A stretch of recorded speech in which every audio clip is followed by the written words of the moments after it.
전 선수 웃고 있어요. 메달색을 판정짓는 마지막 조 선수들이 빙상 위 출발선에 섭니다. 관객들은 강력한 우승 후보인 네덜란드 선수 옆 아담하고 앳된 한국 선수를 보고 이미 승부는 기울었다고 확신했죠. 그러나 한국 선수의 의미심장한 웃음과 함께 단 40초 만에 경기장이 완전히 뒤집어졌다는데요.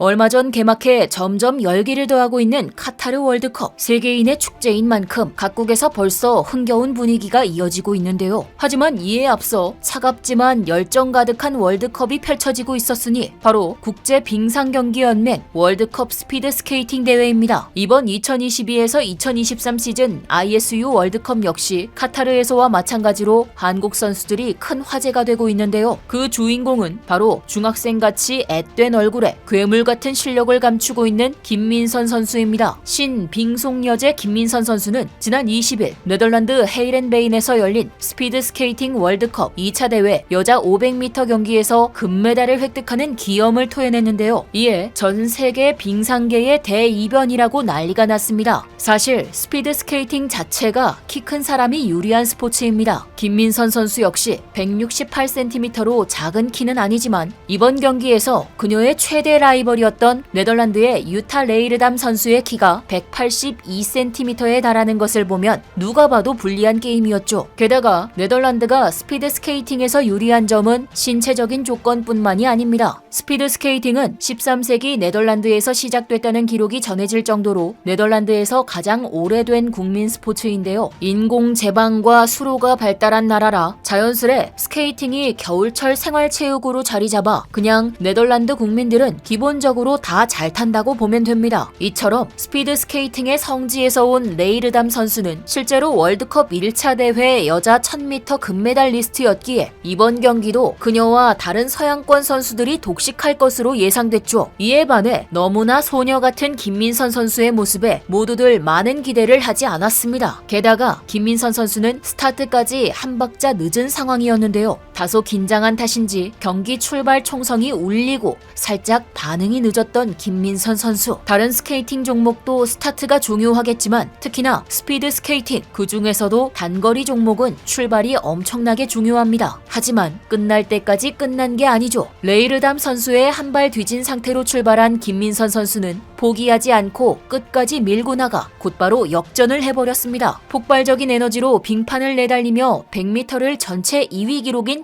10초 43 만에 끊어버리더니 무지막지한 힘으로 속력을 끌어올린 뒤 마지막 직선주로에서는 다른 선수들과 격차를 더 벌리며 결국 가장 먼저 결승선을 끊어버리고 금메달을 거머쥐었는데요. 믿을 수 없는 상황에 내가 지금 뭘 본 거지? 관객들은 모두 넋이 나가버리고 선수들조차 놀랐습니다. 특히 우승을 확신하던 오스트리아의 바네사 헤어초크 선수는 2위로 들어온 뒤 김민선 선수의 역전승에 멘붕하는 모습을 보였죠. 이후 시상식 단상 위에 선 장신의 선수들 사이 김민선 선수는 유독 눈에 띌 수밖에 없었습니다. 작은 키에 소녀 같은 외모가 세계 랭킹 1위라니 다들 믿기지 않는다는 반응이었는데요. 하지만 그녀를 오래 지도했던 제갈 성렬 감독은 김민선은 얼굴은 아기 같지만 승부욕이 장난 아니다. 타고난 순발력도 좋고 특히 스케이팅에 대한 이해도가 좋다. 스펀지 같은 선수다. 라며 칭찬을 아끼지 않았습니다. 사실 김민선 선수는 보여지는 것보다 훨씬 더 대단한 선수인데요. 지난 1차 월드컵에서도 여자 500m 금메달, 여자 1000m 은메달을 따내며 새로운 단거리 빙속여제의 탄생을 전 세계에 알렸습니다. 심지어 월드컵 1000m 은메달은 역대 한국 여자 선수 최고 성적인데요. 대한민국의 스피드 스케이팅 그 자체라는 이상화 선수도 1000m에서는 동메달만 2번 땄기 때문에 이번 대회를 계기로 그녀를 넘어섰다는 평가도 나오고 있죠. 무엇보다 이번 2차 월드컵 500m 경기 또한 늦은 출발에도 2위 선수와 최종 기록 0.27초라는 차이를 내며 압도적인 우승을 차지한 김민선 선수. 이로써 그녀는 2연속 금메달을 따내는 쾌거를 이룩했습니다. 그러나 이런 김민선 선수의 세계 최정상급 기량은 거저 주어지는 것이 아니었습니다. 주니어 시절부터 포스트 이상화 소리를 들으며 일찌감치 유망주로 기대를 받았지만 사실 국제대회에서의 성적은 다소 아쉬웠죠. 고질적인 그녀의 허리 부상도 성적 부진의 주 원인이었습니다. 허리 통증 때문에 단거리 종목에서 제일 중요한 근력이 부족해 늘 스타팅 문제가 그녀의 발목을 잡았는데요. 그래도 그녀는 포기하지 않았습니다. 근력이 부족하면 지구력과 스피드를 올리자라는 생각의 전환으로 해결한 것입니다. 제갈성렬 감독과 함께 김민선 선수는 단거리에 맞춘 근력 운동과 스타트 훈련보다는 중장거리 훈련에 힘을 쏟으며 지구력을 키웠습니다. 근력 부족으로 생기는 스타트에서의 약점을 레이스 후반에 만회하겠다는 계획이었죠. 생각의 전환은 효과가 있었습니다. 이후 꾸준한 허리 관리와 피나는 노력으로 지구력과 체력을 키운 그녀는 한층 안정적인 레이스를 선보였고 올해 3월에 열린 대회 500m 경기에서 3위로 첫 메이저 입상에 성공하며 포텐이 폭발하기 시작한 것입니다. 작년까지만 해도 국제대회 메달이 전혀 없던 그녀가 2022년에만 동메달 1개, 은메달 1개, 금메달 2개로 총 4개의 메달을 거머쥐며 국제대회를 휩쓸고 있는 것이죠. 단거리든 중장거리든 자신의 스케이팅 능력을 마음껏 펼치고 있는 김민선 선수. 이제 주종목인 500m에서는 따라올 자가 없는 것 같은데요. 이것이 끝이 아니라 앞으로도 더 발전할 거란 사실이 그저 놀라울 따름입니다. 이상화 선수가 은퇴한 이후 스피드 스케이팅 시상식에 태극기가 걸리는 모습은 당분간 보지 못할 거라 생각했는데 이렇게 빨리 새로운 스타가 탄생할 줄이야. 그런데 사실 한국 빙상계의 좋은 소식은 이뿐만이 아닙니다. 피겨스케이팅의 김예림 선수가 피겨 여왕 김연아 시대 이후 새로운 역사를 쓴 것입니다. 김예림 선수는 지난 19일 일본 삿포로에서 열린 2022-2023 ISU 피겨스케이팅 시니어 그랑프리 5차 대회에서 2, 3위를 차지한 일본 선수들을 제치고 1위에 올랐는데요. 태극기 밑으로 2개의 일장기가 자리 잡은 연지군지 상황은 김연아 선수 이후 13년 만이라고 합니다. 이처럼 안정적으로 세대 교체를 마친 한국 빙상계에 새로운 꽃들이 피어나고 있는 상황. 앞선 빙상 여제들의 뒤를 이을 후계자들이 세계 무대에서 맹위를 떨치고 있는데요. 새로운 시대를 연 우리 한국 선수들이 앞으로도 멋진 재능을 꽃피우고 만개하는 모습을 바라보며 지금까지 얼큰한 뉴스였습니다. 감사합니다.